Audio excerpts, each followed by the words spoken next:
Hey everyone, and welcome to this explainer. If you're gearing up for the UPSC exams, you already know that truly mastering the Constitution is absolutely paramount. It's the foundation of everything.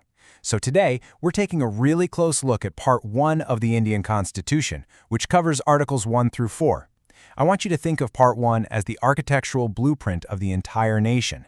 Because, well, before you can understand the rights of the citizens living inside the house, or how the house itself is governed, you kind of have to know exactly where the property lines are drawn and how the structure was built in the first place, right? Okay, let's dive into this. We've got a great syllabus-mapped agenda today. First, we'll cover the Union and Territory. Then, Article 1, India is Bharat. After that, we'll compare Article 2 versus Article 3. Next up is Article 4, which I like to call the legal magic. Then we'll look at a real-world case study on Andhra Pradesh. And finally, we'll wrap up with the concept of an indestructible union of destructible states. All right, starting off with Section 1, the Union and Territory. Like I mentioned, before we start remodeling the interior of our constitutional house, we've got to lay down those property lines. Article 1 is our grand introduction. It famously declares, India, that is Bharat, shall be a union of states. Now, history tells us there was actually a pretty heated debate, no real unanimity in the Constituent Assembly regarding what to name the country. Some members argued passionately for the traditional name, Bharat, while others were pushing for the modern name, India. So what did they do? The Assembly brilliantly compromised and adopted a mix of both to describe our polity. This one sentence does two huge things right off the bat. It names the country, and it explicitly defines the type of polity we are, a union, not a federation. Now, you've got to notice the distinction between two phrases here because they sound super similar but are legally very, very different. This is a classic UPSC trick question area, so pay close attention. Union of India refers only to the states, the ones that actually share a distribution of powers with the center. But the Territory of India, that is a much, much wider expression. It includes the states, plus the centrally administered union territories, and any other territories that the government of India might acquire at any point in the future. Just remember, the territory is the big umbrella that covers the whole shebang. So, to keep track of all these states and territories, the Constitution uses schedules. You can think of these as the master registry of our national blueprint. Whenever Articles 1 through 4 are used to alter the map, they directly modify Schedule 1 and Schedule 4. Schedule 1 is the actual list of the names of the states and union territories and their exact territorial jurisdiction. Schedule 4, on the other hand, allocates the number of seats each of these entities gets in the Rajya Sabha, our upper house of parliament. The logic here is simple. If you change the map, you absolutely must update the master registry. And, by extension, this directly impacts the Representation of the People Act because you have to ensure any newly drawn territories have their proper democratic representation sorted out. Moving right along to Section 2, Article 2 versus Article 3. Let's see how this actually builds. Let's get into the operational mechanics. How exactly does the Parliament expand or remodel the country? Well, this is where we have to draw a clear line between Article 2 and Article 3. Article 2 grants Parliament the power to admit into the Union or establish new states on whatever terms it thinks fit.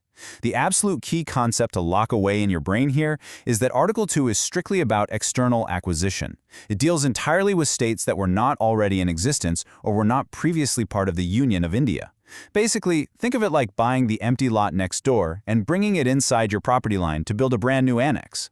Then, on the flip side, we have Article 3. If Article 2 is about acquiring new external property, Article 3 is the ultimate remodeling clause for the property we already own. It's all about internal readjustment. Under Article 3, Parliament has incredible power. They can form a completely new state out of existing territory, they can increase or diminish the area of any existing state, and they can alter state boundaries or even change their names. But wait, Parliament can't just wake up and redraw the map overnight. They have to follow a very specific procedure. There are two mandatory conditions for bringing an Article 3 bill. First, you cannot even introduce the bill in Parliament without the prior recommendation of the President.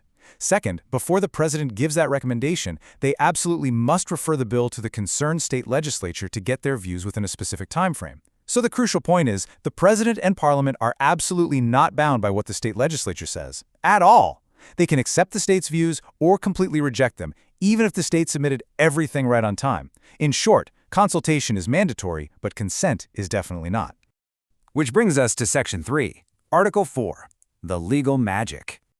Okay, this is one of the most important constitutional loopholes you will ever be tested on, and it really defines the entire balance of power in India. Let's test your understanding here.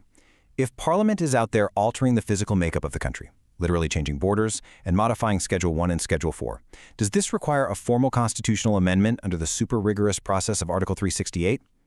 Think about it for a second. Think about the gravity of effectively erasing an entire state from the map. The answer is no. No way. And this is exactly where Article 4 steps in and works its magic. Article 4 explicitly declares that laws made under Article 2 or Article 3 are not to be considered as amendments to the Constitution under Article 368. This means Parliament can fundamentally redraw the map of India, change state names, and alter boundaries using just a simple majority and the ordinary legislative process. That's it. A simple majority automatically takes care of amending Schedule 1, Schedule 4, and the Representation of the People Act to accommodate these new borders. It is honestly an incredible, almost staggering amount of power vested in the central government, all achieved through a standard, everyday legislative vote. Let's look at Section 4, a case study on Andhra Pradesh. We've talked a lot about the theory and the blueprint so far. Now, let's actually put it into action and see what it looks like in reality. This timeline is a perfect example of how Parliament has utilized its Article 3 and 4 powers over the years. Back in 1953, Parliament passed the Andhra State Act with just a simple majority, carving out the Telugu-speaking areas from the state of Madras to form India's very first linguistic state. Pretty huge deal, right? Then, just 3 years later, in 1956, they used the state's Reorganization Act to merge the Telugu-speaking areas of Hyderabad state into Andhra state, creating a much larger Andhra Pradesh. Fast forward to 2014, and Parliament used the exact same constitutional mechanism, the Andhra Pradesh Reorganization Act, to basically bifurcate the state entirely. They created the residuary state of Andhra Pradesh and the brand new state of Telangana. And remember, all of this was done via internal readjustment, no special Article 368 constitutional amendment required. Finally, Section 5, Indestructible Union, Destructible States. So, having just seen how easily internal borders can be shifted around, we really need to look at the concluding theoretical framework here. This is crucial for your political science and polity papers. And this brilliantly illustrates the core difference between the federal structure of the United States and the system we have in India. You see, the USA is often described as an indestructible union of indestructible states. The American federal government literally cannot form new states or alter existing borders without the explicit, formal consent of the states involved. India, however, well, we are accurately described as an indestructible union of destructible states. Our union government can destroy, merge, or alter the states at will through a simple majority, completely without requiring the state's consent. So, as we wrap up our deep dive into Part 1 of the Constitution today, I want to leave you with a final thought to chew on. If the central parliament can alter a state's physical existence, erase its borders, and change its name using just a simple majority under Article 4, completely regardless of what that state's own legislature might want, how federal is India's constitution, really? It's a fascinating paradox, isn't it? We have a highly centralized system brilliantly dressed up in a federal structure. Keep pondering that balance of power as you continue your UPSC preparations. Keep studying, keep questioning, and keep exploring the blueprint.